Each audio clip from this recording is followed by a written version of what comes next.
मौलाना इलियास कादरी साहब, क्या ही बात। अरे मौलाना इलियास कादरी साहब की क्या तारीफ करूं।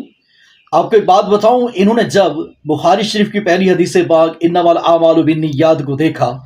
तो इन्होंने सोचा कि जब हर चीज का दारो मदार है ही नीयतों पर, तो क्यों ना ऐसा काम किया जाए कि इस हदीस पाक की शनाख्त मजीद बहाल हो जाए, लोगों की तवज्जो भी रहे और हर नेकी के काम के पीछे उनको सवाब भी मिलता रहे। तो फिर क्या वुजू, क्या गुस्ल, क्या तयम्मुम, क्या खाना, क्या पीना, क्या हत्ता कि चाय पीना, मोबाइल तक सुनना, यहां पर भी उन्होंने नीयतों को जन वाजे करके बता दिया कि जब भी कोई छोटा बड़ा काम करो, हत्ता कि सफर तक करो, कहीं भी जाओ, किसी आलिम दीन की जियारत करो, अपने घर का लुकमा तक खाओ, तो उसके पीछे नीयत बना लो। और नीयतों के आलिम इतने और खुद आमिर इतने कि एक एक चीज की इन्होंने 100 के करीब नीयतें बताई, 70 80 10 12 नीयतें बताई, ताकि वो इंसान जो घर के अंदर, जी हां, जो घर के अंदर बाहर कहीं भी कोई अमल कर रहा है, वो अपनी नीयतों को बढ़ा ले ताकि उस अमल के अंदर उसे सवाब ज्यादा मिले। अरे इलियास कादरी साहब तो ये हैं कि जिन्होंने इस चीज को उजागर किया, वगरना इससे पहले बाकायदा हर चीज के अंदर